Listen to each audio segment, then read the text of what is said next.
este lugar, ¿verdad? El ministerio que estamos desempeñando. Bueno, nosotros estamos sirviéndole al Señor aquí en Fuentes del Valle, Tultitlán, Estado de México, en una casa de oración que se llama El Huerto. Mi nombre es Antonio Cano y estamos precisamente sirviéndole al Señor. Es pequeña la congregación, pero tenemos muchas ganas de trabajar. Ahí está también su hogar de ustedes. Hola, buenas tardes. Mi nombre es Jaime Omar Maldonado Pimentel y estoy con el pastor Toño, que acaba de presentarse en apoyo al ministerio que él tiene. Y como dijo bien, la iglesia está en el fraccionamiento Fuentes del Valle, en Tultitlán, Estado de México. Que pasen buena tarde. Dios les bendiga. Mi nombre es David Sánchez Salinas y vengo en representación de una comunidad que está en Tacubaya, es la central, y tenemos una línea pues cristiana y muy escandalosos, aplaudimos y cantamos mucho, pero estamos buscando el conocimiento de Cristo. Y aprovecho para invitarlos al aniversario que va a ser el sábado 5, el sábado a las 5 de la tarde. Sí, el sábado a las 5 de la tarde, que viene.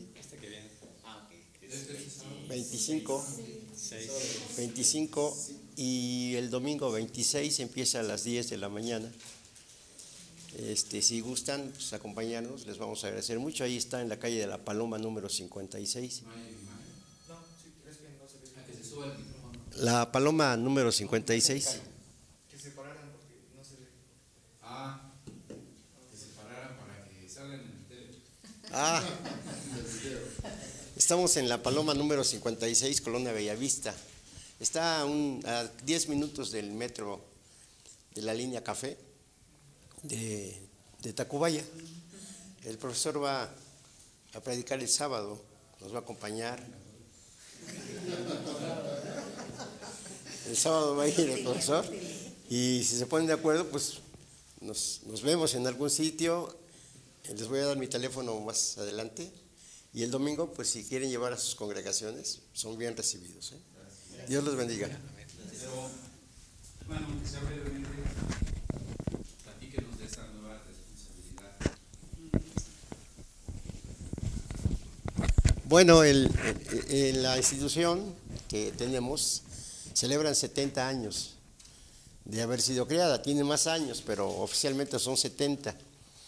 Y debido a los eventos que se dieron en 1995-94 con Salinas de Gortari, se dio esta reforma en los cultos públicos. Entonces hubo que adaptarse a la nueva ley. Y de ahí han empezado a surgir directores en nuestra institución. Generalmente son vitalicios, o sea, duran mucho. Han sido 4 o 5 directores. El último renunció y estuvimos orando a Dios para que dijeran que el Señor nos diera luz para saber quién era el director siguiente, y me tocó a mí. Yo no sé qué me vio el Señor. Yo soy un pecador muy grande, hermanos. Como decía Pablo, de los pecadores el primero, ¿no?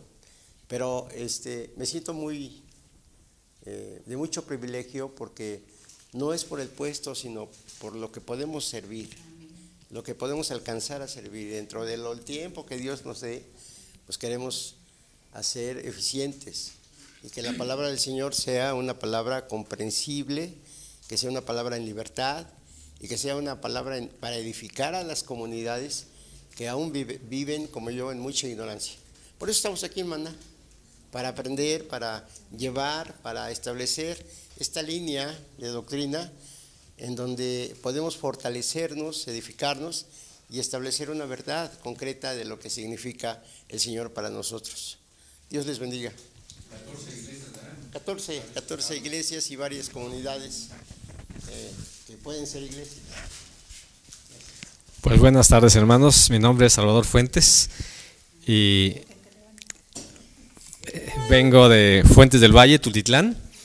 Mi esposa y yo estamos como ancianos en la congregación y pues cumplimos justamente 5 años el próximo 10 de diciembre. Tenemos el festejo y así de que también, al igual que mi hermano David, los invitamos. Estamos ahí, queremos festejar con muchos invitados, pero sabemos que hay mucho por hacer de todos lados y bueno, pues estamos en eso.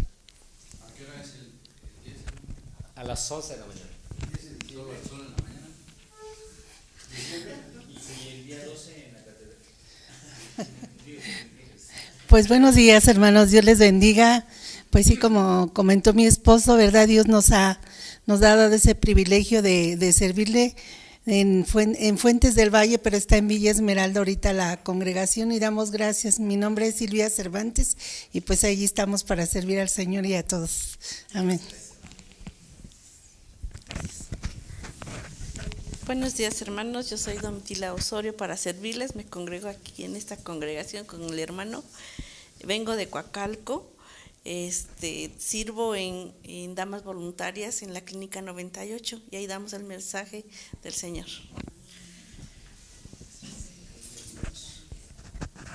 Buenos días, hermanos, yo soy Claudia Sánchez, también vengo de Tultitlán, Fuentes del Valle. Y pues estamos llevando la palabra por medio de una célula que tenemos por allá casi toda la semana, gracias a Dios, de lunes a jueves estamos sirviendo y pues llevando el evangelio porque bueno, creo que el Señor nos ha inquietado a que le conozcamos de una manera muy íntima. Y pues ese es el anhelo de nuestro corazón, el llevar la palabra, el mensaje con que Cristo, en el cual Cristo sea glorificado, porque sí nos preocupa cómo la doctrina se ha ido cayendo, ¿no? Cada vez más vemos, por lo menos ahí en la colonia, muchas personas yendo tocando puertas y llevando pues falsas doctrinas y cada vez son más. Entonces, pues ese es el anhelo de nuestro corazón, que nos preparemos para que se conozca grandemente a nuestro Señor Jesucristo. Y por eso venimos a estas reuniones. Gracias.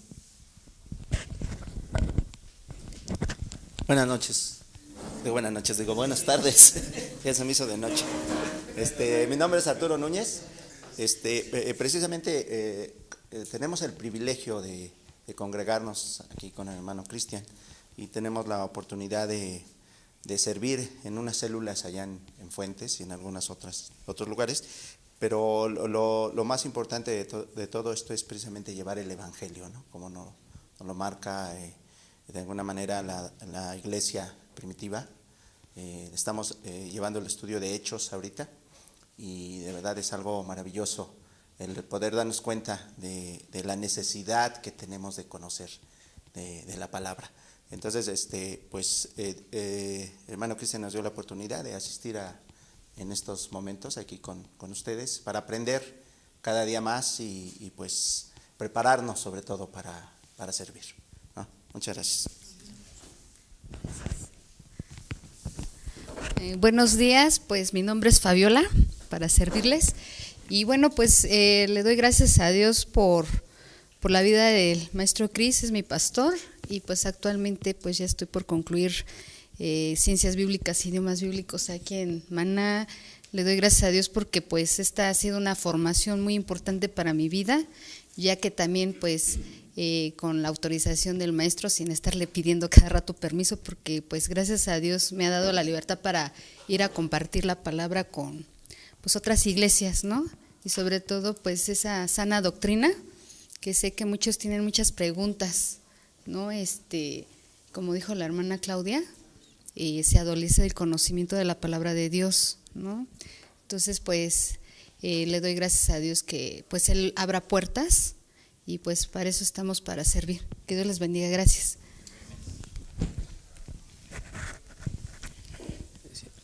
Buenas tardes, hermanos, mi nombre es Salomón Sánchez y vengo de la iglesia Fuerza Ágape que ahora se ubica en la avenida López Portillo, esquina con calle de Fresno, en la entrada al Conalep. Viniendo de San Cristóbal a Lechería, está antes de llegar a la bandera, como 300 metros antes de la bandera.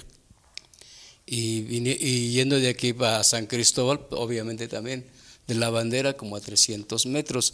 Ahí estamos después de haber dado gracias al hermano que nos brindó su casa, al hermano Gabriel, y de ahí pues decidimos salir a este lugar.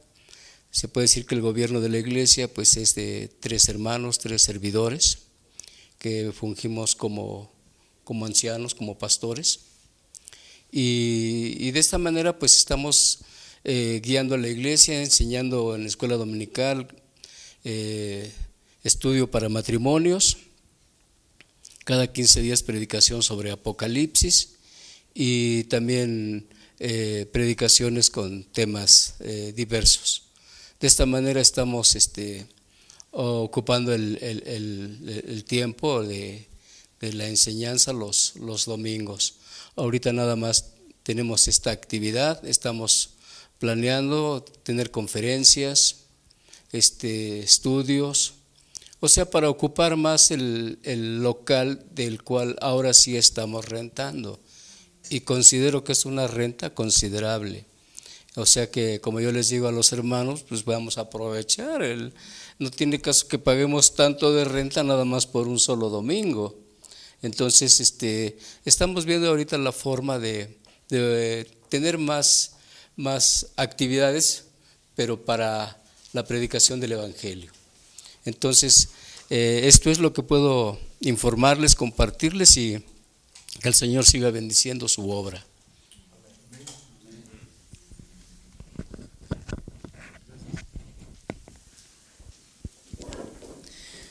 Hermanos, buenas tardes. Mi nombre es Noel Rojas.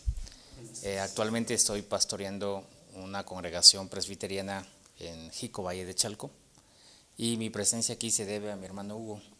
Dice: ven, vamos a ver unos hermanos, vamos a instruirnos con el hermano Cristian, y pues es una bendición de poderlos conocer a ustedes. Dios les bendiga. De igual manera, fui invitado por mi hermano Hugo. Mi nombre es Joaquín Ramírez, también pertenezco a la iglesia que el hermano Hugo está asistiendo, presbiteriana en San Lorenzo Tezonco. Y pues igual es un gusto conocerlos a todos y espero volver a estar aquí más continuamente, ¿no? Gracias. Buenas tardes, hermanos, mi nombre es Hugo Reyes, soy de la iglesia presbiteriana del Divino Salvador en San Lorenzo Tezonco. Entonces, pues bueno, muchas gracias por aceptarme, aunque no soy pastor. Pues en la práctica, ¿verdad? Tiene por ahí varias almas a su cuidado. Muy bien. Pues es un placer, hermanos, estar unidos en una reunión de comunión. Es una bendición también la diversidad de denominaciones a las que pertenecemos. Y quiero aprovechar para saludar a algunos hermanos a la distancia. Nuestro hermano Benigno con su esposa y el hermano Adriel, que están al cargo de la iglesia en Jalapa, que ellos han pues tenido a bien unirse con nuestro trabajo en comunión, y se han puesto el nombre de Comunidad Apostólica de Jalapa. Entonces les mandamos muchos saludos, como a nuestro hermano Willy allá en Washington, a nuestro hermano Alfonso en Tehuacán, a nuestro hermano Macario allá en Lerma, y pues todos los hermanos que seguramente pues se van a conectar, nos van a ver, y algunos hermanos que no son pastores también nos ven. Pues qué bueno, bienvenidos. Y pues estamos estudiando los requisitos del pastor maestro, porque allá en Efesios capítulo 4 se habla de los pastores maestros, que de acuerdo con el Nuevo Testamento son los ancianos. No todas las iglesias tienen el mismo tipo de gobierno, obviamente. Por ejemplo, en la iglesia metodista no se maneja la palabra anciano. Yo ahí crecí, ya siendo un adolescente, me presentaron a un hermano bastante joven y me dijeron, es un anciano de la iglesia. Yo dije, pues es una broma, ¿no? Como estaba joven, están diciendo anciano. No, realmente era un anciano de una iglesia bautista. Y bueno, creo que fue la primera vez que tuve claro que había una cosa que son los ancianos, ¿verdad? Entonces, allí no hay ancianos. Por ejemplo, en la iglesia presbiteriana, donde nuestros hermanos vienen, pues precisamente el nombre presbiteriano viene del griego presbítero, que es anciano. Es una iglesia gobernada por ancianos. Quizá con una variante de que el anciano no es el pastor, ¿verdad? En el Nuevo Testamento normalmente los ancianos eran los pastores. Y la última sesión, bueno, las últimas sesiones hemos insistido en varias cosas. Primero, todo el que sirve a Dios es un anciano. Ya se le llamaba apóstol cuando se le mandaba fuera de la localidad a abrir otras iglesias, ¿no? Profeta cuando el anciano es un pastor que exhorta y consuela. Y maestro cuando es un pastor que se enfoca más a la enseñanza, ¿no? Pero no hay más jerarquías, o sea, no son jerarquías. No repitamos el error que se dio a partir del segundo siglo y que para principios del siglo VI ya había dado origen al papado, que fue distinguir entre ancianos, presbíteros, obispos, arzobispos, papa, ¿no? Entonces cuando volvemos a eso, y bueno, tal es anciano, tal es maestro de escuela dominical, pero tal es pastor, pero el que está arriba es profeta y el que está más arriba es apóstol y el que está arriba del apóstol es un apóstol de apóstoles, ya llegamos al papa otra vez. Y entonces, ¿cómo es posible que diciéndonos evangélicos o protestantes volvamos a los errores que se combatieron exactamente hace 500 años con la Reforma, ¿no? Entonces, bueno, solamente hay ancianos y los ancianos no son más que las ovejas, no tienen ciertos poderes para realizar ciertos sacramentos. Lo voy a decir, quizá va a sonar muy fuerte, no son brujos o chamanes, porque cuando decimos, es que solo tiene ese poder, pues ya estamos otra vez en el esquema fenomenológico de la religión, del pueblo y del que tiene los poderes, ¿no? Del sacerdote brujo que tiene los poderes. No, aquí todos somos sacerdotes, es otra proclama de la Reforma, todos somos sacerdotes, todos tenemos el Espíritu Santo, todos somos hermanos, todos somos iguales. Pero se espera de algunos que son los ancianos simplemente madurez. Anciano quiere decir más maduro, más viejo. Lo que caracteriza al anciano es madurez, pero madurez del carácter cristiano. Si no tiene el carácter cristiano, pues no es anciano, ¿verdad? Aunque tenga no se le hayan dado por ahí el título de coordinador, presidente, secretario, apóstol, no sé, lo que le hayan puesto, si no tiene el carácter amoroso, maduro, pues no es un anciano. Por eso vimos que la autoridad del pastor no estriba en el cargo, en el nombramiento, en el puesto, sino como dice Pedro en su carta, siendo ejemplos de la grey. Nuestra autoridad es espiritual, no es formal, no es yo tengo el cargo y entonces ya puedo ordenarles, prohibirles, que me sirvan ustedes y que me den todo. Simplemente es espiritual. Y por eso rápidamente platicamos de Jesús, de Juan el Bautista, que los judíos acostumbrados a la autoridad institucional, les preguntan ¿con qué autoridad haces estas cosas? Ellos no tienen autoridad institucional, tienen autoridad espiritual, que así debe ser la nuestra. Solo está respaldada porque hablemos la palabra de Dios escrita en la Biblia y porque las personas vean en nuestra vida un ejemplo de madurez cristiana. Esa es nuestra autoridad, no hay más autoridad. No es una autoridad que se exige. Si es verdadera, Dios la respalda. La persona dócil la reconocerá. El rebelde no la reconocerá. Y es Dios quien trata con los rebeldes, ¿no? Y luego vimos los requisitos que Pablo enuncia en Timoteo, primera epístola a Timoteo, en su capítulo 3. precisamente hablando del obispado. Bienvenido, hermano Aristóteles, desde el volcán del Popocatépetl. Obispado dice el texto griego, ¿no? Precisamente porque en el Nuevo Testamento el obispado no era una jerarquía, sino era un sinónimo de ser anciano. No estamos muy acostumbrados, ¿no? Si ustedes llegan a la iglesia y dicen, bueno, se reunió el grupo de obispos, van a decir, ah, caray, ¿eso qué es? ¿No? Pero en el Nuevo Testamento es lo mismo, ¿no? Acuérdense de Hechos 20:28. Pablo reunió a los ancianos, les dijo, el Espíritu los ha puesto por obispos para que apacienten o pastoreen la iglesia. Entonces ahí está, en un solo versículo están las tres maneras de llamar al maduro, ¿no? Anciano, pastor, obispo. Entonces Pablo ahora va a dar esos requisitos del obispo, es decir, del anciano, del pastor. Solo en vía de repaso, vamos a ver los que ya platicamos.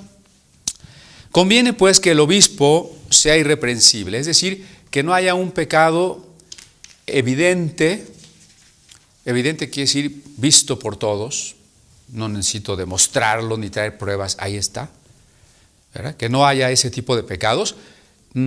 Quiero hacer un paréntesis, ahí mismo, pero 1 Timoteo 6, dice, a ver, déjame ver si es 6, ya no sé.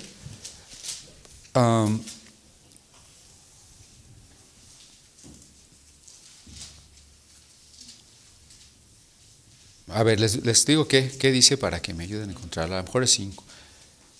Que no pongas de ligero las manos, ¿verdad? Ajá, ¿en qué está?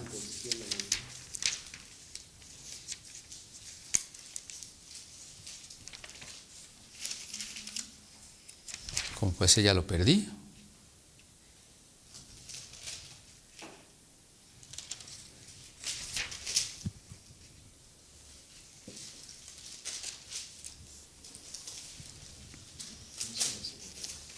Puede ser, sí.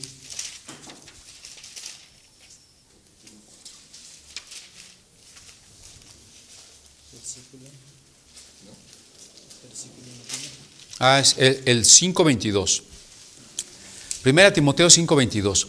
No impongas de ligero las manos a ninguno, ni comuniques en pecados ajenos.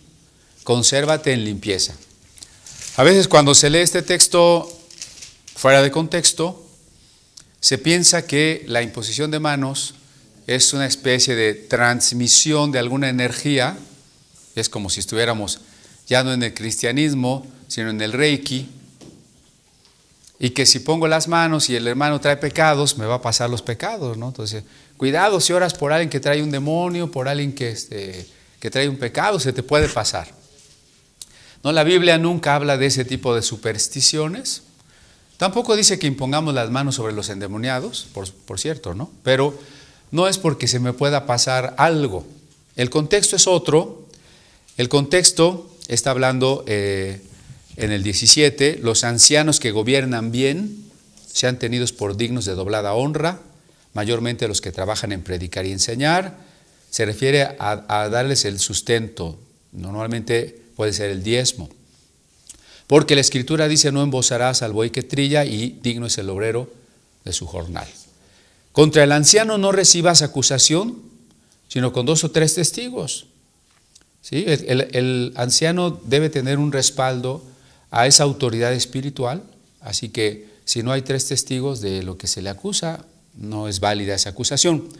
A los que pecaren, repréndelos delante de todos, se refiere a los ancianos, para que los otros también teman. Porque pues también tenemos noticia de muchos ancianos o pastores que han pecado, ¿no? En ese contexto está el 22, ¿no? No impongas de ligero las manos. La imposición en la función de reconocer públicamente que alguien es, valga la redundancia, reconocido en el ministerio. No ponerlas con ligereza quiere decir que antes se examine la vida del que está siendo presentado ante la congregación. Para que no comuniques en pecados ajenos, quiere decir, si tú le pones las manos en reconocimiento a alguien de un ministerio y la iglesia sabe que esa persona tiene pecados, va a pensar que al ponerle las manos estás aprobando esos pecados, que no importan esos pecados, ¿no? Eso quiere decir, no comuniques en pecados ajenos. Entonces, eso nos devuelve al capítulo 3, donde estamos diciendo que el obispo sea irreprensible. Y pues que en el mismo hecho de haberlo reconocido con la imposición de las manos, sabemos que no estamos aprobando una conducta pública inmoral. Digo pública porque pues de lo demás no sabemos. Marido de una mujer, en aquel entonces la poligamia era una práctica común, pero Pablo dice que es mejor que el que se presenta como modelo de vida a los creyentes, pues vuelva al orden de la pareja, ¿no? Solícito, es decir, que hace su trabajo con diligencia, que está presto a servir. Templado, que sabe dominarse, que tiene un carácter forjado, que no tiene vicios. Compuesto y hospedador y apto para enseñar. Vimos también estas características. Compuesto o grave, que no es alguien que se la pasa hablando superficialidades, intrascendencias, haciendo chistes, incluso desde el púlpito, sino que no es un amargado, pero sí es una persona seria, ¿no? Por allá en Proverbios dice, las moscas muertas hacen heder el panal, ¿no? O sea, si a usted le sirven un poco de miel y trae una mosca, o su sopa y trae una mosca, ¿usted qué dice? Quítale la mosca y ya me la como. ¿No? Dice, así una pequeña locura al estimado por sabiduría y honra, ¿no? Entonces la gente nos empieza a ver diferente, dice, nos ve como el pastor, y de repente el pastor hace una payasada, una cosa que fuera de lugar, pierde esa imagen que es sana ante la gente, ¿no? Ese es compuesto. Hospedador, decíamos, tiene que estar su casa abierta para el que necesita, ¿sí? Ya sea hermano o ya sea un extranjero, un mendigo, una persona que no tiene hogar. Si usted no se ha casado, pues vea que su pareja sea también hospedadora, porque si no luego la pareja puede decir, no, aquí no metas a nadie a la casa, ¿verdad? Y si ya está casado, pues hay que trabajar con la esposa en esta visión que debemos tener. Apto para enseñar, aunque algunos son más profetas que maestros, es decir, su palabra es más para consolar, sí tenemos que prepararnos y desarrollar lo más posible una facilidad para comunicar de manera clara y sencilla, pero profunda, lo que queremos enseñar, ¿no? O sea, son dos cualidades, ¿verdad? Sencillez, pero profundidad. Jesús habla la parábola del sembrador, es sencilla, cualquier campesino la entiende, pero es muy profunda, ¿no? O sea, no es rebuscada, inentendible, ni superficial, ¿sí? Esto hay que cuidar también, bueno, a los que se trabajan con la traducción de la Biblia. A veces las Biblias las queremos hacer tan sencillas que las trivializamos, ¿no? Las parafraseamos. No es lo mismo que hacerla comunicable que quitarle profundidad. ¿Dónde está la línea que debemos de estar muy, muy pendientes? Porque todos estos elementos que estamos escuchando en Timoteo hacen de esta persona que se dedica a dar la enseñanza, la doctrina, como si fuese un santo, como si fuese una persona completamente en otra dimensión de lo común. Lutero decía que aquella persona que limpia la casa, el herrero que solda o que fabrica, le pega el yunque, que son trabajos tan hermosos, y tan productivos y eficientes como aquel que va y enseña la doctrina para llevar a la gente a conocer a Cristo. Y en ese sentido, Lutero los aplica en el mismo nivel y nunca más al pastor, al anciano que estamos viendo, en donde se le tiene en una posición pues, muy diferente. Claro. Bueno, Lutero está en contra del concepto medieval, la Edad Media, antes que él, de que la vida religiosa, así se llamaba, la vida religiosa es entrar en un convento. Entonces había dos tipos de seres humanos, ¿no? Los que vivían la vida ordinaria y los que vivían la vida religiosa. Obviamente esos estaban más cerca de Dios, de la salvación. Y Lutero dice no. La vida religiosa está en la familia, está en el trabajo. Podemos servir a Dios en este mundo, casándonos, teniendo hijos y en nuestro trabajo cualquiera que sea. En ese sentido, iguala la vida religiosa a la vida secular. En el cristianismo del Nuevo Testamento no hay vida secular para el cristiano. Puesto que Cristo es el Señor, toda la vida es de Cristo. Nuestro trabajo, familia, propiedades, diversiones, todo lo que hacemos bajo el señorío de Cristo es la santidad. Por eso usted decía, parece un santo, pues somos santos, ¿verdad? Resulta que sí somos santos. Entiendo la observación, pero bueno, la primera cosa entonces es que tanto en el Nuevo Testamento como en la Reforma, la vida entera entra en la esfera de la santidad, ¿no? Segunda cosa, sin embargo, sí hay una diferencia entre el que es llamado a servir a Dios, en el sentido que yo oraba al principio, que el Señor nos permita apreciar que este llamado inmerecido que nos ha dado es la más alta vocación. No puede haber algo más grandioso, más privilegiado que predicar la palabra de Dios, ¿no? Y lo digo porque muchos han estado dispuestos a dejar un trabajo en otra esfera de la vida y hasta un mejor sueldo por servir a Dios en el ministerio de la palabra. Claro, allá lo estaban sirviendo, pero me refiero al ministerio de la palabra. Y por tanto, es porque valoraron que valía la pena dejar algo y dejar ganancias por dedicarse a lo que era más sublime, que es compartir la palabra. Lo dice los apóstoles cuando la iglesia se queja de que no hay atención a las viudas griegas.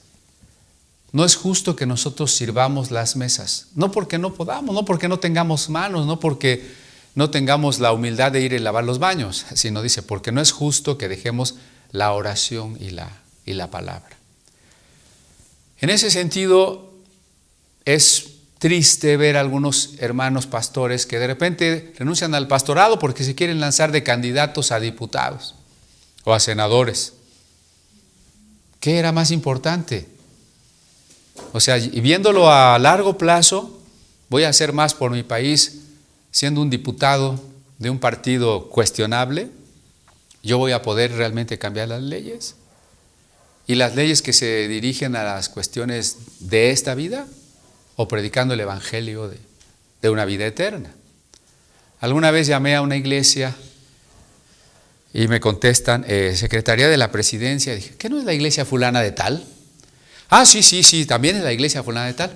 Lo que pasa es que ellos conocían a un chofer o guardaespaldas de un funcionario de la Secretaría de la Presidencia y ya por eso ellos, según estaban muy bien conectados y contestaban en el teléfono de la iglesia, Secretaría de la Presidencia. O sea, no tenían el parámetro correcto. Es un mayor privilegio decir, es la iglesia fulana que ser la Secretaría de la Presidencia, ¿no? O sea, nunca Pablo, bueno, no Pablo, de los 5 ancianos que estaban en Antioquía, uno dice, fue el hermano de leche de Herodes, ¿verdad? Y nunca andaba ahí presumiendo, pues yo soy hermanito de Herodes, ¿verdad? Entonces, Dice Pablo de inicio en capítulo 3, ¿no? Porque anhela servir al Señor, buena obra desea. Y después empieza con lo que estamos viendo, requisitos, los requisitos. Este asunto yo lo he tratado, lo he visto en la práctica y en verdad hay quienes están en el pastorado o se aferran al pastorado y no cubren los requisitos de los que Pablo menciona, ¿sí? E incluso se ve imposición, ¿sí? Hay quienes con honestidad, cuando le han fallado al Señor, han pecado, renuncian al ministerio, ¿sí? Para que otro ocupe el lugar de pastor, de anciano. Mi pregunta es con respecto a esto. ¿Hasta dónde se puede ser flexible en cuanto a los requisitos o se tienen que cubrir los requisitos que habla Pablo aquí del 1 al 7? Claro, por ahí va la pregunta también del hermano David.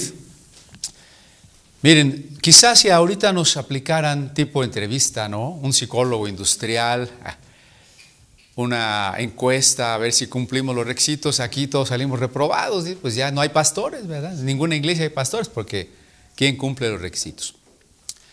En ese sentido, muchos de estos requisitos son análogos a la manifestación del fruto del Espíritu: amor, paciencia, benignidad, bondad, ¿no? Templanza. Y el fruto lo podemos concebir inmaduro, pero entero. Si usted va al mercado, dice, pues deme unos plátanos, compra usted unos plátanos, y como quiere que le duren, los compra verdes. No le venden medio plátano, se los venden enteros, pero verdes, ¿no?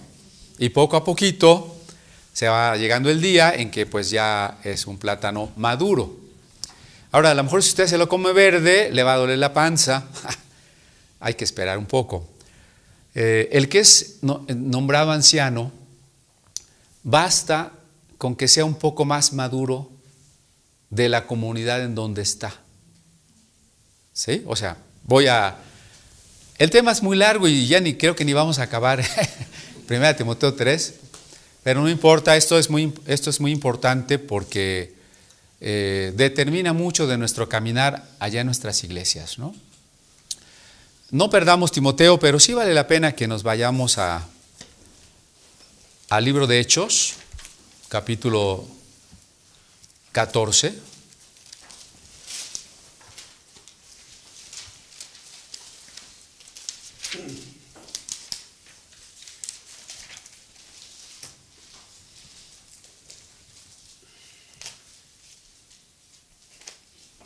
Dice el verso 21. Y como hubieron anunciado el evangelio a aquella ciudad y enseñado a muchos, volvieron a Listra, a Iconio y a Antioquía. Está hablando de Bernabé y Pablo. Ellos fueron, evangelizaron y resultado se forjaron comunidades a las que tuvieron que abandonar por la persecución, ¿no? Los apedrearon, los expulsaron y en muy poco tiempo de haber iniciado la obra se fueron. Sin embargo, al regreso hacia Antioquía de Siria, pasaron por los lugares donde antes habían evangelizado. Y se encontraron en el 22 que ahí estaban los discípulos. Los discípulos seguían, ellos confirmaron los ánimos, les exhortaron a que permaneciesen en la fe y que abrieran un grupo de pare de sufrir. No, ¿verdad? Sino que es menester que por muchas tribulaciones entremos en el reino de Dios y habiéndoles constituido ancianos en cada una de las iglesias, y habiendo orado con ayunos, los encomendaron al Señor. Entonces, primer movimiento misionero o apostólico, evangelizar y formar comunidades. Después, confirmar a esas comunidades y dejarlas al cargo de ancianos, ¿verdad? Ahora, ¿quiénes son los ancianos? De acuerdo a este contexto histórico, son hermanos que eran un poco más maduros en las escrituras. Probablemente la mayoría fueron judíos. Estas iglesias estaban conformadas por los judíos que creyeron y salieron de la sinagoga y los gentiles que se convirtieron. ¿Quiénes tenían la Biblia? Pues los judíos, ¿no? En la traducción de los 70, que era la Biblia griega, que se manejaba en el exilio. Entonces podríamos afirmar, sin temor a equivocarnos, que en Iconio, Listra, Derbe, Antioquía de Pisidia, había ciertos judíos convertidos que conocían mejor la Septuaginta que los que no eran convertidos al judaísmo antes. Pero que además, mientras los apóstoles tuvieron que huir y dejar abandonada la iglesia, hubo entonces quien siguió velando por los problemas y las necesidades de los creyentes, de tal forma que la iglesia continuaba y seguramente había crecido cuando Bernabé y Pablo regresaron. Y entonces cuando llegan los apóstoles dicen, bueno que la iglesia sigue adelante aunque no estábamos nosotros, ¿verdad? Esto es un signo de madurez de una congregación. Porque a veces que no está el pastor, se murió el pastor, se cambiaron al pastor, se fue de misionero el pastor o cayó el pastor, se acabó la iglesia. No, la iglesia debe seguir adelante. Y entonces cuando Bernabé y Pablo dicen, bueno, ¿y quiénes fueron aquí los que mientras no estábamos sacaron el barco adelante? Pues el hermano fulano, sultano, perengano, que nos han seguido enseñando la palabra y han ayudado a los que tienen dudas o problemas. Pues estos son los ancianos. Eso es un anciano. Entonces basta con que reconozcamos a los varones o mujeres mayores, de edad, ahí sí, que sean un poquito más maduros que los demás. Porque al final de cuentas, alguien tiene que realizar la tarea de guiar, cuidar y alimentar a los demás. ¿Y quién es el que naturalmente tiene esa tarea? Pues el que está un poquito más maduro. Bueno, pero entonces en las comunidades que conocemos hoy, pues hay todo lo contrario. Bueno, sí. Porque son herencias, que ahora se queda mi hijo, que ahora se queda fulanito, que ahora es el más importante. Todo esto se ha convertido en una situación completamente diferente, ¿no? Aquí a lo que está usted explicando en Hechos 14:21. Sí, miren. Sin embargo, profesor, a mí me llama la atención lo que pasó en Corinto, cuando Pablo llega y se sorprende porque le anuncian que hay 4 corrientes, ¿no? Y las 4 corrientes pues eran pues producto de judíos que se habían convertido al cristianismo con Pedro. Pablo, los gentiles que habían aprendido como Crispo y su familia y que habían fundado la iglesia de Corinto. Y luego Apolos con los intelectuales, o tal vez los ricos. Entonces, ahí podemos darnos cuenta que hay diferentes cuestiones en una misma línea que se hace secta. Sí, claro. Se divide. Es lo que no debería de haber en una iglesia, pero digamos, hablando de una iglesia dentro de cierta vida normal o incluso una iglesia principiante, alguien tiene que estar al cargo de los demás. Por ejemplo, cuando nosotros salimos, un grupito de unos, 50, 60 jóvenes, y se nos unieron muy pronto otro grupo de jóvenes, nos reuníamos en una casa muy pobre en una vecindad. Y yo decía, mientras encontramos una iglesia que pues yo vea que está bien, ¿no? que podemos irnos allí. Pero pues yo no conocía muchas iglesias, en realidad tenía 17 años. Y me preguntaba también, ¿y qué se necesita para ser una iglesia? Donde yo antes asistía, pues era un templo muy bonito de estilo arquitectónico neogótico inglés. Sus bancas, su alfombra, su púlpito, su sillería para el coro, sus flores cada domingo. Decía, si ponemos un púlpito y unas flores, ¿ya es iglesia? ¿O se necesitarán bancas? Bueno, parece de risa, pero es que uno crece con esa idea del santuario, ¿no? Del mundo católico, del mundo anglicano, del mundo luterano. Si no hay santuario, no hay iglesia. Entonces, mi pregunta era, ¿no? Si ¿qué se necesitaba para que, aunque fuera una casita, fuera una iglesia? Y me llegó aquel versículo, donde están 2 o 3 reunidos en mi nombre, ahí estoy yo. Dije, pues entonces, cuando estamos allá donde están las bancas bonitas, está el Señor. Y cuando hacemos un retiro espiritual allá en el campo, está el Señor. Y entonces, cuando vamos a la Alameda a evangelizar, está el Señor. Entonces, si estamos aquí, está el Señor. Entonces, empecé a entender que la iglesia era la gente reunida en el nombre de Cristo, no el edificio. Ahora lo digo con toda facilidad, pero no fue una concepción fácil. Entonces, a la salida de algunas reuniones, sobre todo los hermanos mayores, al despedirse de mí me decían, Dios le bendiga, pastor. Yo decía, no me diga pastor, yo todavía no voy al seminario, ¿verdad? Yo pensaba acabar la carrera, luego ir al seminario y luego ahora sí ya soy pastor. No me diga pastor.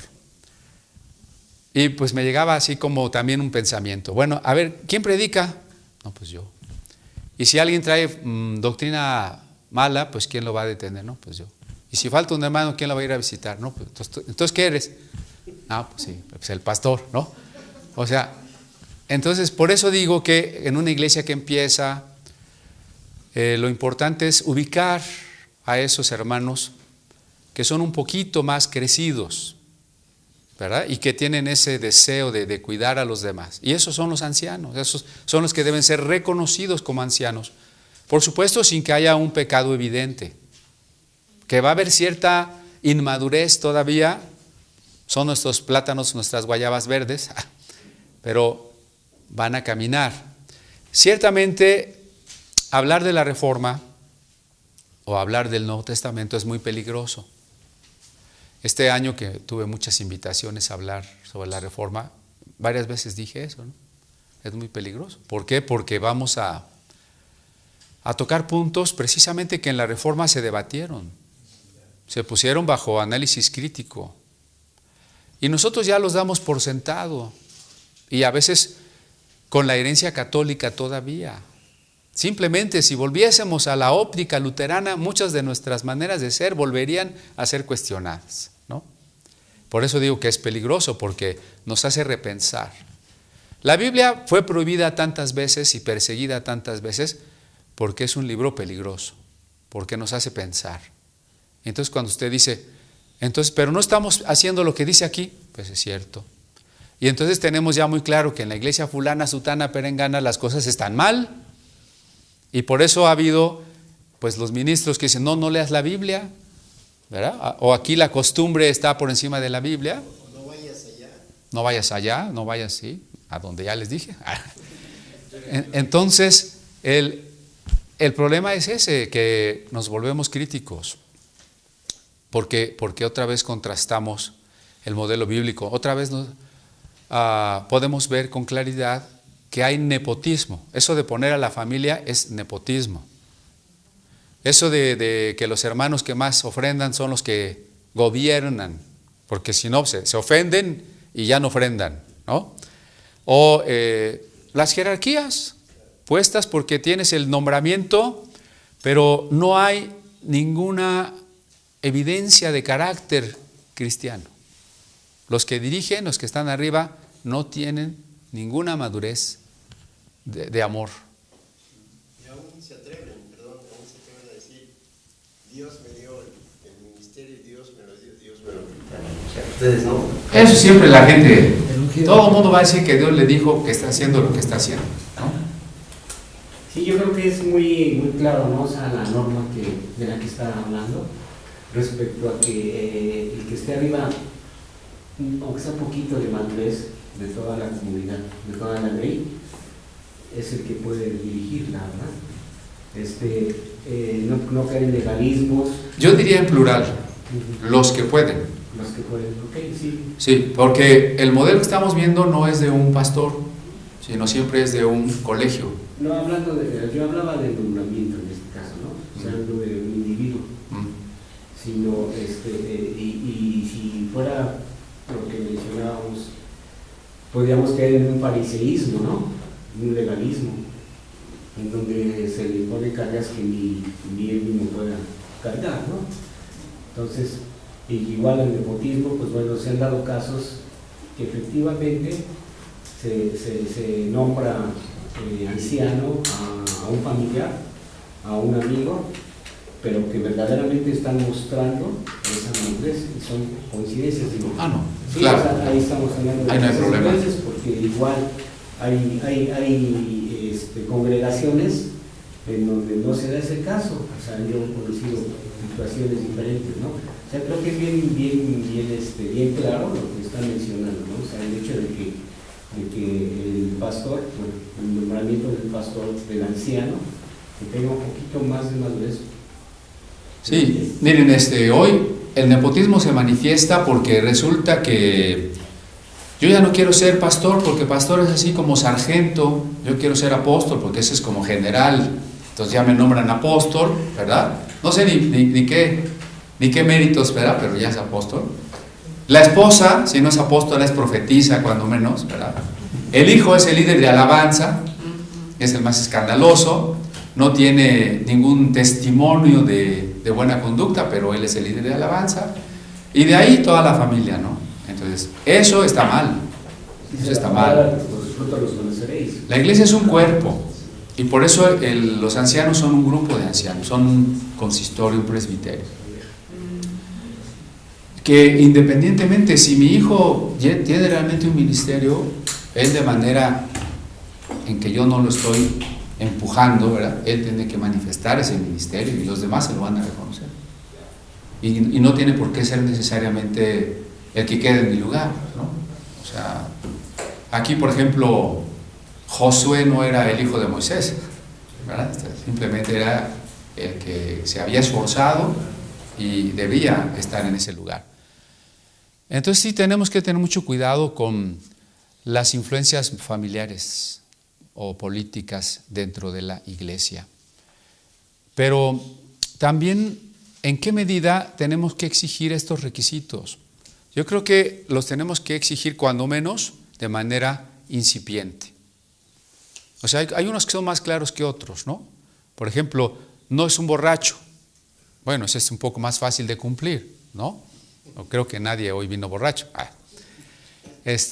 Marido de una mujer, ¿no? O sea, hay cosas. O el que nos tocaba ver hoy, no pendenciero, no peleonero. Pues eso también es muy evidente. ¿Es un hermano peleonero o no es un hermano peleonero? ¿Sí? Como veremos más adelante, en un neófito, o sea, tiene algo de doctrina o no sabe nada.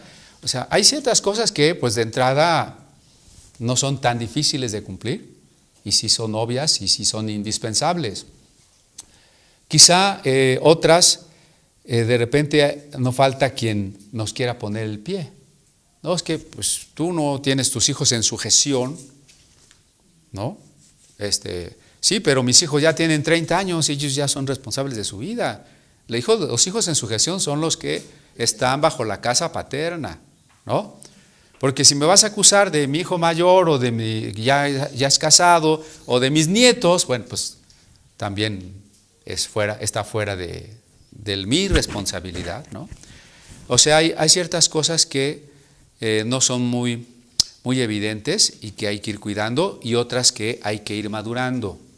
También hay quien plantea que si hubo alguna falla en esto, pues ya no tiene oportunidad. Cuidado, porque Dios siempre en su amor nos invita a la restauración. Cuando alguien cae, el Señor no tiene la intención de cortarnos la cabeza, ¿no? Precisamente Lutero se opone a la imagen de un Dios y de un Jesucristo severo que estaba mandando a la gente al infierno o mínimo al purgatorio, porque Dios es muy severo, es muy justo y nos merecemos el infierno. El mensaje medular de Lutero es: Dios es amor. La justicia de Dios es la que nos quiere convertir en justos. Dios es el que nos ha perdonado. Bueno, pues lo mismo en el Dios de los que ya somos cristianos. No es el Dios que dice: bueno, si yo ya te salvé, pero a la primera falla, mira, ya tengo el rayo aquí en la mano, nomás estoy esperando. Y ¡fum! ¿No? Sino al contrario. Y tenemos allí los ejemplos tanto de Samson como de David, que cayeron en pecados de los que nosotros no perdonaríamos a ningún pastor, ¿no? O fíjate que el pastor fulano de tal adulteró y mató al marido de la señora. No, bueno, eso ni cristiano es. Ese no era de los elegidos. Ahí está la evidencia de que ni predestinado estaba, ¿no? O sea, no, pues es David, ¿no? Bueno, y de Samson no se diga, o sea, no estoy justificando las caídas, no estoy diciendo, bueno, pues tropiécese al fin que, pues mire, el Señor nos perdona. No, porque las consecuencias son muy duras. Le dice Natán a David: tú hiciste esto en secreto, tus mujeres serán tomadas en público, y su propio hijo las tomó en público, ¿no? Y 4 de sus hijos, buenos 2 se rebelaron, otro violó a su hermana, otro mató al hermano, 4 hijos murieron, ¿no? Quizá algunos lo ven como cuando tú robas algo has de pagar 4 tantos, ¿no? Dice, David pagó 4 tantos su pecado. Entonces no estamos diciendo, pues pécale, no pasa nada. Pero sí estamos diciendo que Dios restaura aún a los ministros caídos. Entonces, bueno, que el hermano fulano cayó en cualquiera de estas infracciones de la lista que estamos dando, mientras permanezca en esa actitud de infringir, no debe ser tolerado en el ministerio. Debe de ser limitado, ¿no? Y aun cuando se arrepienta y confiese, debe pasar un tiempo de rehabilitación. Es como si yo me quiebro una pierna y digo, no, ahorita mismo ya voy a volver a caminar. Por más que quiera, no lo voy a poder hacer. Necesito un tiempo hasta que suelde el hueso, ¿no? Entonces, ese hermano necesita una rehabilitación de tiempo indefinido. Hermano, ¿cuánto tiempo van a tener sentado? 1 mes, ¿no? Pues nada más está esperando el mes para... No sabemos, ni podemos saber, porque eso depende de su actitud. Si en su actitud vemos un cambio, un arrepentimiento, una búsqueda de Dios aún mejor, después del quebranto, ¿no? Aún mejor que la que tenía, pues entre más rápido mejor. Pero si pasa 1 año, 2 años y el hermano sigue en la carne, reclamando su lugar y exigiendo sus derechos, pues más se queda sentado, ¿sí? ¿Por qué? Porque no se ha rehabilitado. Entonces, pero una vez que vemos que el Señor ha restaurado a alguien, pues hay que volverlo a tener donde el Señor lo ha puesto. ¿Algo iba a decir, hermano? Sí, no me quería quedar con la ahora sí que con la pregunta, ¿no? Más bien con lo que me salió nada más de momento. Independientemente del nombramiento que se le da a la persona, la familia debe de estar qué tan de acuerdo, qué tan dispuesta, porque a veces, digámoslo así, Joaquín quiere ser, acepta más bien el cargo de anciano, de pastor, de dirigente, pero su esposa, sus hijos no están de acuerdo en someterse, en tener,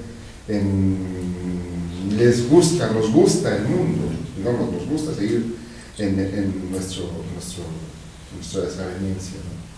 Pero independientemente de que todos estamos reuniéndonos en ese centro y todos estamos alabando a Dios, pero a la vez no todos estamos de acuerdo a que el papá o la mamá o alguno de nuestros hijos se levante y diga: yo acepto ser, o en ese sentido, llamado y quiero servir al Señor. Claro. Pero el apoyo de la familia. Sí, el llamado es hasta cierto punto individual, porque que yo sea pastor no implica necesariamente que mi esposa sea pastora, por ejemplo, ¿no? Lo digo porque hoy es una moda venida de Gringolandia, ¿no? A los gringos les gusta decir Juanito y Juanita, ¿verdad? Ya se hacen sus tarjetas, ¿no? O sea, como para que vean que estoy casado y que somos los dos. Pero es una moda. La esposa, en la mayoría de los casos, está llamada a respaldar el ministerio, pero en el hogar. Imagínense que pastoreó la iglesia y los hijos se pierden, ¿no? ¿Verdad? Entonces, cuando los hijos son pequeños, pues casi es seguro que la mujer está llamada a respaldar el ministerio en la casa, con los hijos, ¿verdad? Pues imagínense el pastor que pues todo desnutrido porque la mujer no le da de comer, ¿verdad? O todo mal vestido porque, pues, o por lo que sea, porque la mujer no cumple sus responsabilidades. No digo que no haya esposas que sean llamadas juntamente con. Tenemos el caso de Priscila y Aquila, un matrimonio. Ahí sí son llamados como matrimonio. Y Priscila es mencionada primero. En griego eso no es casualidad. En griego, en lo que se llama la estilística, la palabra primera es importante. Por eso cuando Pablo comienza su tarea, se dice Bernabé y Pablo, porque Bernabé fue el que lo llamó, el que lo buscó. Bernabé fue pastor de Pablo, entonces siempre se dice Bernabé y Pablo. Y es sorprendente que se diga Priscila y Aquila. Parece que el peso del ministerio recaía en Priscila y el esposo la apoyaba, ¿no? O sea, sí hay ministerio de la mujer, pero no necesariamente toda esposa de un ministro es pastora. Sin embargo, si la esposa o los hijos no quisieran, porque dicen, no, papá, pues es que a mí no me gusta que seas pastor, pues allí el hermano tiene que pedir la gracia de Dios suficiente para ejercer su autoridad. Porque aquí nos estamos moviendo entre el extremo de que, bueno, pues mi esposa no quiere, entonces no. Estaríamos dejando de lado a Dios. Y el otro extremo, pues sí sirvo a Dios, pero mi familia no me obedece. Y vamos a ver que uno de los requisitos es que si hemos de cuidar la iglesia, la casa es un reflejo de que podemos, ¿no? O sea, si mis hijos, aunque sean chiquitos, son de esos que brincotean como changos en las bancas de la iglesia, pues quiere decir que yo ni siquiera sé ejercer disciplina. ¿Cómo voy a gobernar la iglesia de Dios? Dice el texto, ¿no? Bueno, está el ejemplo de la familia de Jesús. Sí, allí la familia se opone y Jesús se impone, ¿verdad? Si la familia se opone, tal vez me tenga que imponer, porque el llamado es inexcusable. Dice Pablo, ay de mí si no anunciar el evangelio, ¿no? La necesidad me es impuesta. Entonces, difícilmente podría o debería dejarme limitar porque alguien de la familia no esté de acuerdo. En todo caso, pues habrá que pagar un precio, ¿no? Pero bueno, volviendo al punto de que estos requisitos los tenemos que ver en el espíritu. El cristianismo nunca funciona por reglas solamente. Si fuera así, sería equiparable a cualquier otra religión, ¿no? O ética o institución. Pues para este caso, estas reglas, para este otro, estas otras. Siempre tenemos que ir al espíritu. ¿Por qué? Porque el espíritu nos va a ayudar a saber cuándo el que no cumple no debe estar y cuando el que cumple o cumple un poco está en buen camino, va a ir madurando o es una persona restaurada a pesar de que no cumplía o a pesar de que alguno de estos requisitos los falló, ¿no? Por ejemplo, cuando dice marido de una mujer, muchos dicen, no, fulano es divorciado, no puede ser pastor. Aquí no dice eso, ¿no? Pero así lo toman. Y aunque sea divorciado y aunque después del divorcio, que puede haber estado mal o bien, eso no lo sabemos, ya queremos imponer una regla de que como está divorciado, pues no puede ser pastor. Y no sabemos si el Señor ya lo restauró y a la fecha es marido de una mujer, ¿no? No es marido de las dos o de las tres o de ninguna, ¿verdad? Sino la restauración es también muy importante. No sé si más o menos. Una pregunta, Cristian. Por ejemplo, ¿qué tan importante es el testimonio espiritual de la persona para el llamado? Porque, por ejemplo, ahí cuando dice, contra el anciano no admites acusación, a menos que haya 2 o 3 testigos. A lo mejor no se lo puedo probar porque no hay testigos, y si yo apelo a su condición espiritual y le digo, bueno, tipo juramento, ¿no? O sea, a veces decimos delante de Dios, ¿cómo está tu vida? ¿Eso qué tan válido es? ¿O se puede, no se puede? Bueno, distingamos entre el que está por ser reconocido y el que ya lo es, ¿no? Muchos de estos requisitos tienen su función antes del reconocimiento con la imposición de manos, como lo leímos en el 5:22. No impongas de ligero las manos, ¿no? Entonces, primero veamos que lo más importante de estos requisitos se cumpla, ¿no? Eso es antes. Ahora, si alguien ya es anciano y de allí se desvió o está fallando y no tenemos más pruebas más que un cierto rumor o algo que hemos observado o hasta un discernimiento, pues no nos queda más que la exhortación personal. Pero si ese hermano nos está engañando, se va a ir al purgatorio. No, les digo eso porque sí era un problema en la Edad Media, ¿no? Y si el que se confiesa en el sacramento de la penitencia realmente no se está arrepintiendo, no lo está diciendo todo, pues en vez de que la penitencia la cumpla en esta vida, se va a ir al purgatorio. No exactamente, pero Dios sí va sacando lo escondido. Dios va evidenciando lo escondido. Entonces, si yo a alguien le dije, oye, ¿cómo estás? Creo que en esto no estás bien, y me lo niega, el Señor va a traer la evidencia. Y por eso,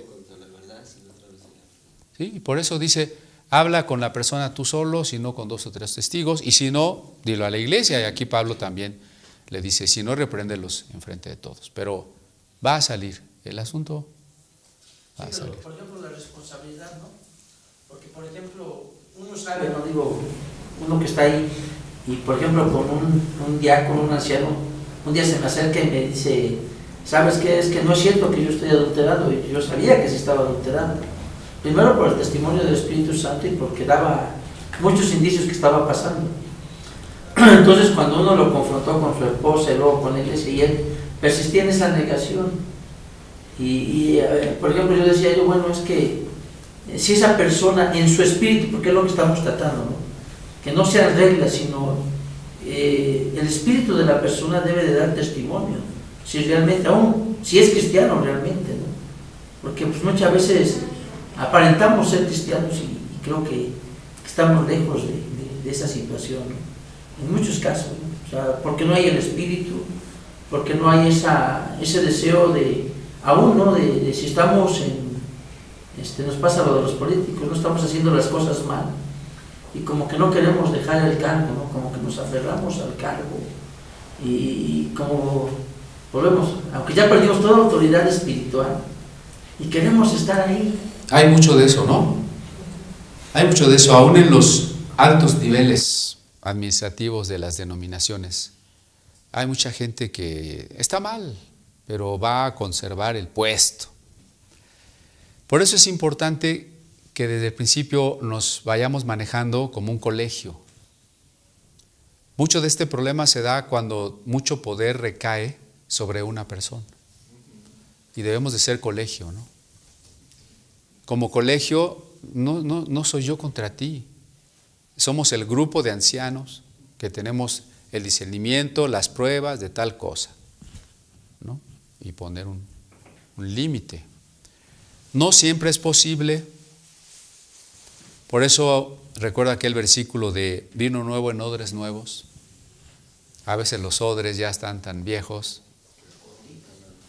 no van a servir por más cambios que queramos hacer, ¿no? Pero pues hay que buscar, en la medida de lo posible, este orden de la pluralidad de ancianos, vamos a llamarle así, la pluralidad de ancianos, para que el gobierno sea más fuerte, no recaiga en una persona, y menos cuando la persona que está hasta arriba es la que está mal, ¿no? Es que se está dando mucho, ¿no? Que las personas que están hasta arriba, de verdad, luego... Pues es uno de los grandes defectos del nuevo movimiento apostólico, ¿no? De quienes tenemos muchas noticias fehacientes de codicia, de adulterio, de mentiras, de autocracia, es decir, de imposición tiránica, es de apóstoles. Y desgraciadamente están en lugar de Cristo. No son papas, pero son sabritas. O sea, son papitas, ¿no? O sea, ya no está el papa, pero están las papitas. A fin de cuentas, la estructura es la misma, una estructura vertical, donde hay una cabeza, como si Cristo no fuera la cabeza, ¿no? Por eso, todo esto se da en un contexto, ¿no? El cristianismo es como un rompecabezas también. O si yo tengo esta pieza, sí, pero esta pieza sola no es suficiente. O sea, aquí están los requisitos del anciano, pero otra pieza es que los ancianos son un colegio, ¿no? Entonces, todo eso. Otra pieza es que los ancianos deben de estar llenos del Espíritu Santo. Entonces, todas las piezas deben de ensamblar, ¿no? Bueno, aquí dice, después de los requisitos, el que continúa, dijimos, apto para enseñar, no amador del vino, y ahí fue que nos quedamos un ratote, porque vimos que el problema con el vino es la pérdida de la conciencia, de los umbrales morales de la conciencia. Se disminuyen, y por eso lo hicimos análogo a cualquier otra cosa que disminuya los umbrales de moral, como la droga, como la hipnosis, como la histeria colectiva, la manipulación en el culto. Si ustedes se fijan hoy, muchas reuniones ya no son de provocar, o el ambiente, el lugar no se presta a provocar una plena conciencia o contrición, sino una especie de show. Lo que se provoca es un show. Más que un púlpito hay un escenario, más que un coro hay un conjunto rock and rollero, hay focos, luces de colores, hay humito en el escenario, el predicador es más un motivador con dotes histriónicas. Entonces se cambia, ¿verdad?, la invitación al recogimiento y a la entrega a Dios por el entusiasmo, el enardecimiento al estilo de cualquier espectáculo de Televisa.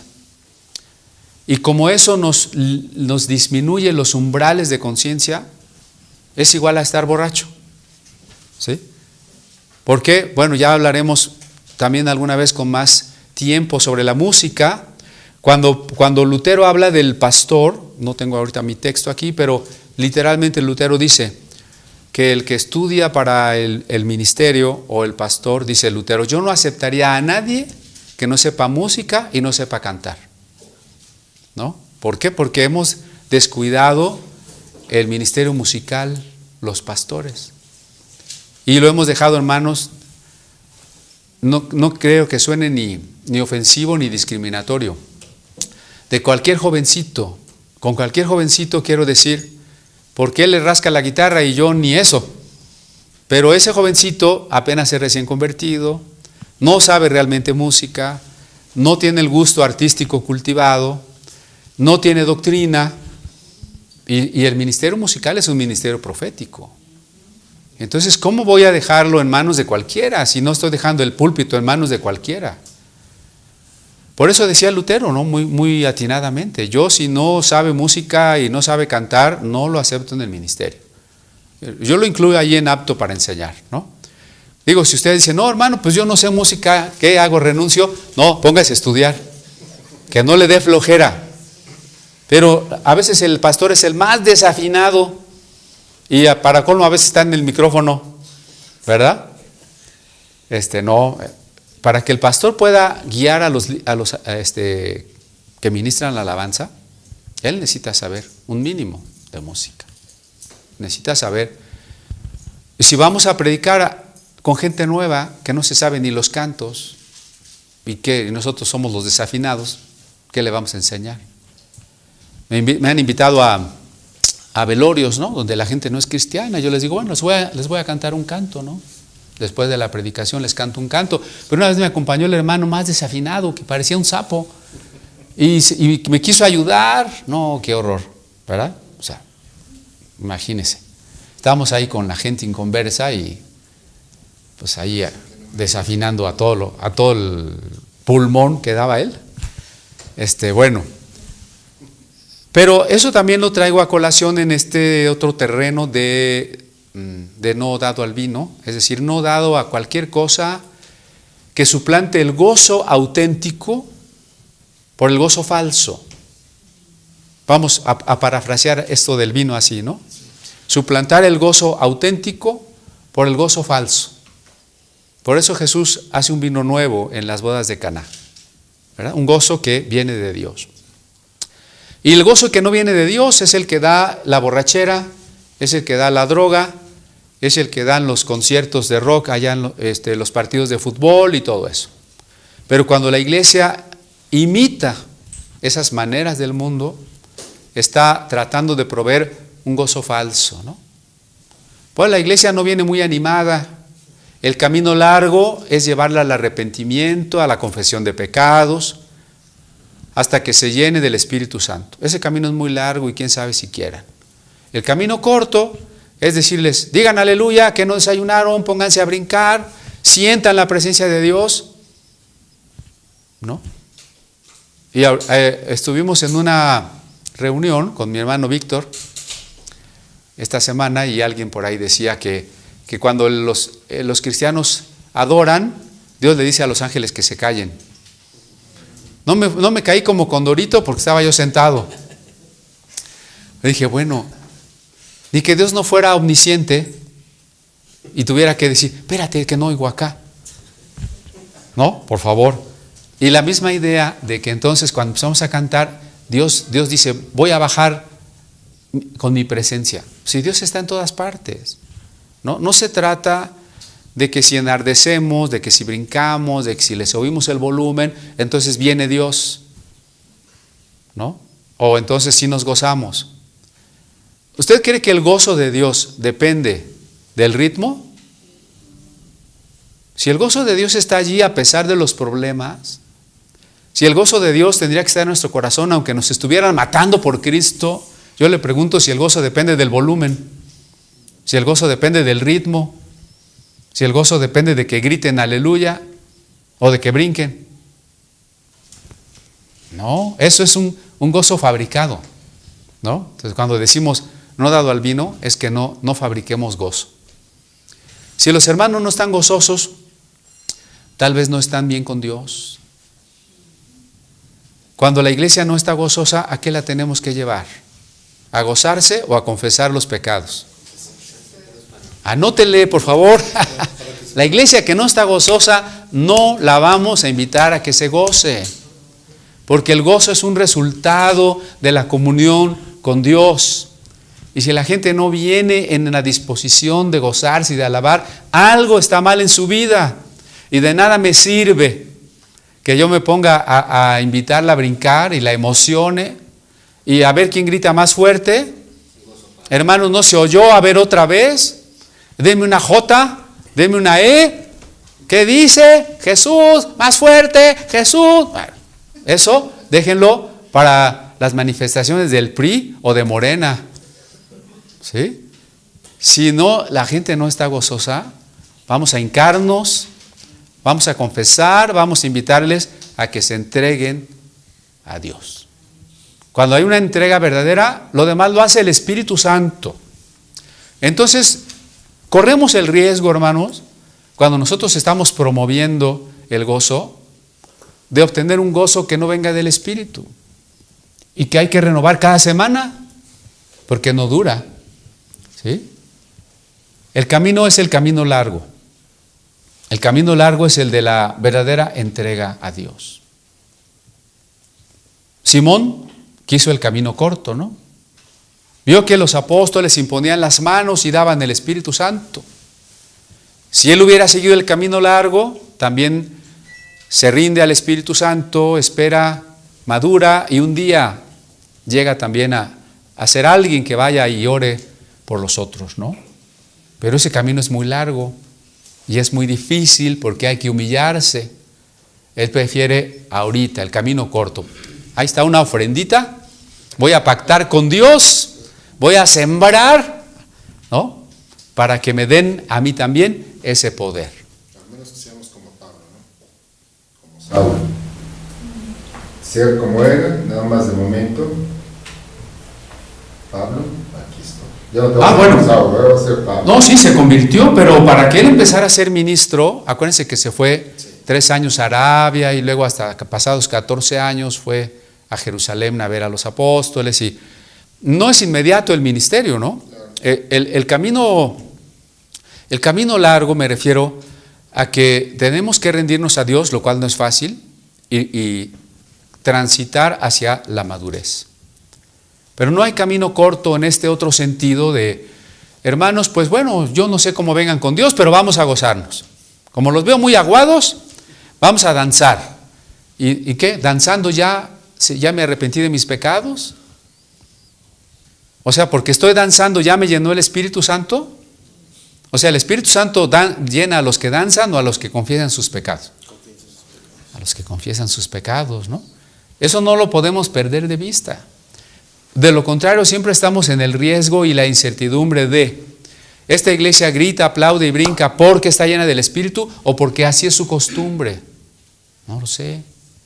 No lo sé porque así siempre son, ¿verdad? Hace poco, bueno, para ser más exacto, este domingo que pasó, estaba mi esposa y su servidor en Amazonas. Y pues ahí no hay iglesia. Acostumbramos ir a la presbiteriana, pero mi trabajo se presta a que ando en distintas partes y asisto comúnmente con muchas corrientes de cristianismo. Esta ocasión nos tocó estar en una iglesia ahí en Abasolo, la fuimos a buscar, llegamos con bien y todo. Lo que nos llamó la atención, al momento de entrar era un local, le digo a mi esposa antes de que entrara, porque la conozco como es, le digo, no venimos a juzgar, vamos a alabar a Dios. Su denominación es otra manera de alabar a Dios, es otro gusto, le digo, pero no venimos. Nosotros venimos a estar con los hermanos, venimos a orar a Dios. Somos cristianos en el Señor, nada más. Lo que le llamó la atención, bueno, ¿sí? Dice, es que cuando hacen la oración, dice, yo no estoy acostumbrada así, dice, al momento de que empiezan a orar y unos gritan y otros, y dice, como que me desatiendo totalmente, dice, hasta me estremezco.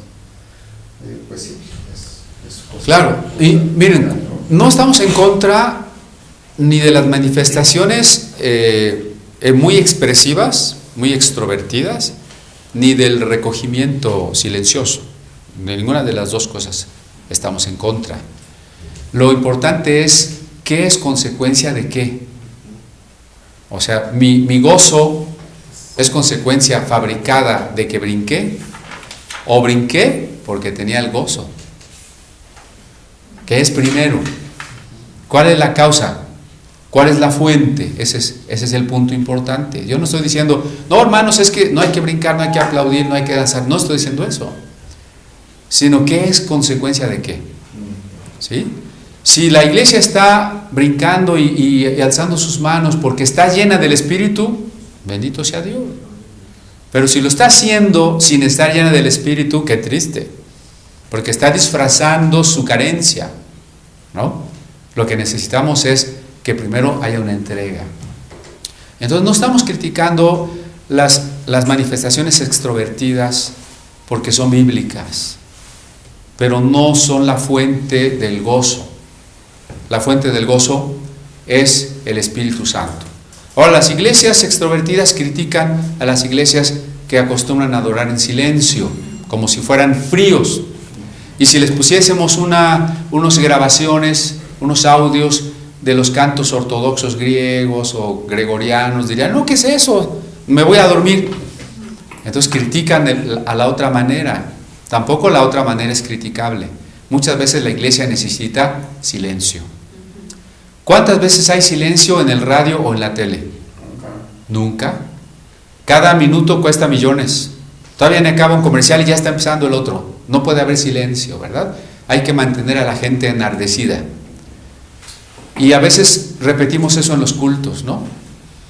O sea, todo el tiempo ruido, ruido. Es más, vamos a orar y ya los de la música están tocando. Y estoy predicando y me están haciendo un fondo musical, como las noticias de TV Azteca, ¿no? Así, musicalizadas, para que suenen más dramáticas. No, hermano, no metamos música cuando lo que se requiere es meditación. O metamos música, pero de meditación. ¿Ah? Ese Selah es una pausa para orar, claro. Entonces, así, habrá que estar muy alertas a la voz del Espíritu Santo. ¿Quiere el Señor que ahorita sea un tiempo de meditación?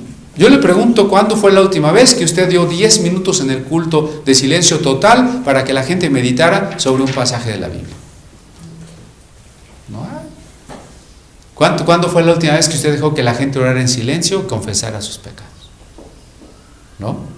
O sea, no estamos acostumbrados al silencio, al recogimiento, que es parte fundamental del culto. Ahora, también al revés, ¿no? ¿Cuántas veces una iglesia parsimoniosa, hace cuántos años que no da lugar a una manifestación más exultante del gozo? Tendríamos que ser más libres en el espíritu para cualquiera de las dos cosas, siempre y cuando sean resultado del Espíritu Santo. Yo cuando oro para que la gente se rinda a esa llenura del Espíritu Santo, no oro tratando de gritar y decirle, ya estás lleno por la fe, a ver, repite. No, ¿por qué? Porque yo no quiero manipular. Si la gente lo recibe, que lo reciba, pero si yo manipulo ya no voy a saber si es auténtico o no es auténtico, ¿verdad? Entonces, mejor simplemente oramos. Porque Dios no actúa porque yo grite. O sea, eso es muy importante. Alguien va a reprender demonios y cree que si grita más fuerte tiene más autoridad, ¿no? ¡Fuera! ¿No? Si no se espanta el demonio por el nombre de Jesús, a lo mejor por mis gritos. ¡Ay! No se necesita gritar para tener autoridad. Yo puedo decirlo con toda la calma del mundo, en el nombre de Jesús, tal cosa, ¿no? Igualmente, o sea, yo no necesito gritar para algo. Sí, puedo gritar y soy libre de gritar cuando el tipo de alegría, de sentimiento que Dios me dé, me lleve a gritar, pero que Dios me dé, ¿verdad? No es porque, fíjense que ahora se provoca, insisto, se provoca. Hermanos, un grito de júbilo. Y eso, lo mismo que cuando cantan los artistas del mundo, ¿no? Es lo mismo, ¿verdad? Fíjense nada más que terrible. Repitan esto ya, porque lo repita ya. Les digo que alguna vez estuve en una reunión donde el pastor que dirigía, y había otros pastores también, pero él se la pasó las 2 horas de la reunión diciéndole a la gente, sienta. Ni oraba, solo decía, sienta, sienta. Eso es manipulación. ¿Sienta qué? ¿Por qué voy a sentir? O sea, eso depende de Dios, no depende de mí. Yo fabrico el sentimiento, Dios me libre, ¿no? Entonces, pues sí, tengamos cuidado en no dado al vino. No dado al vino.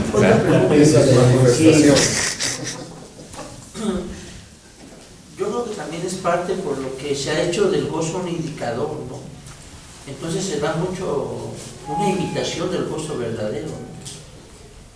Porque volvemos al gozo un indicador. Si no se hay una manifestación del gozo, entre comillas, no gozo, porque como decíamos, hay iglesias a las que uno llega y ya están bien gozosas, porque ya es su forma de vida, aunque fuera de la iglesia, pues no ves el gozo, ves la amargura, ves la frustración, ves la problemática que tienen los creyentes de llevar una vida de pecado no confesada. Entonces, ¿hasta qué punto es sano que el gozo sea un indicador? No debe ser, no debe ser. Miren, lo que pasa es que como humanos, una de las cualidades de la música es intensificarnos las emociones. No solo en la iglesia, o sea, a la gente le gusta oír música para sentirse contento. O sea, no habría una fiesta sin música. Hablando del ámbito mundano, ¿no? Lo primero que a una fiesta, bueno, las bebidas y la música. Sin bebidas y música no hay fiesta. Ahora, ¿qué tal que está ahí la salsa, todo lo que da? Yo llego y lo cambio por Juan Sebastián Bach. Se acaba la fiesta.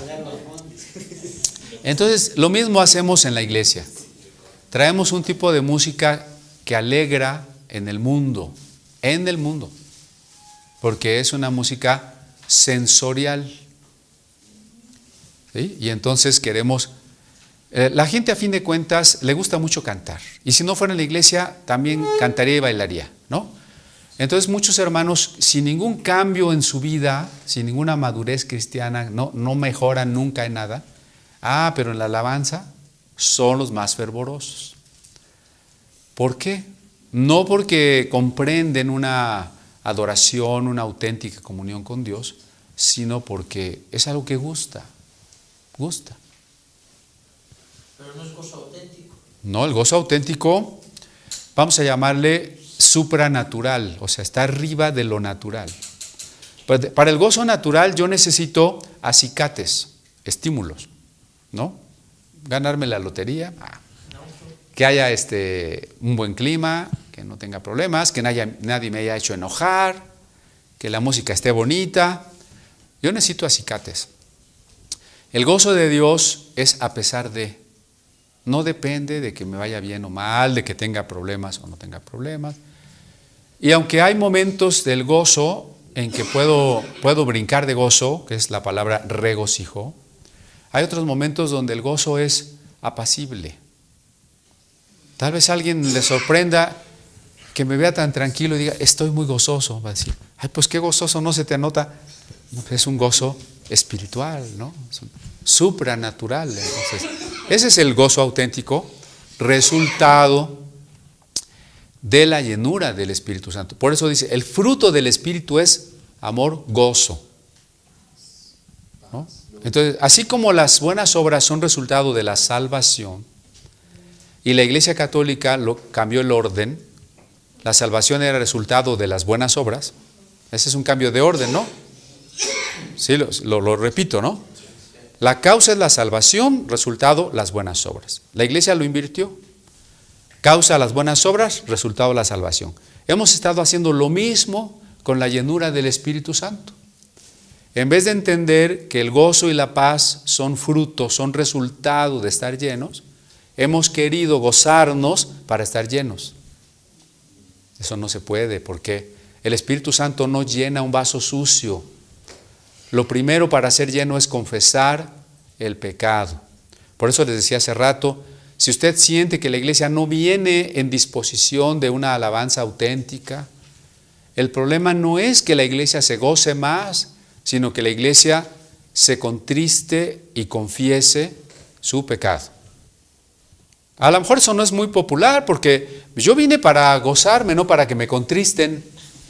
Sobre todo que pues son hermanos que han visitado tantas iglesias donde ya desde que el culto empieza el tamborazo está todo lo que da para que desde el primer instante del culto ya te estés gozando. Entonces no me parece así como muy normal llegar a una iglesia donde primero me invitan a entristecerme por mi pecado. Eso no es muy popular, pero ese es el camino espiritual realmente. No hay camino corto, ¿verdad? Pues hermanos, el tiempo nos comió. Vamos a dejarlo aquí y si me recuerdan la próxima vez tenemos que ver el no pendenciero. No heridor, no pendenciero. Vamos a ver la fecha. La fecha que yo tengo es el jueves 14. Jueves 14, para que ya después del 14 se dediquen a sus posadas.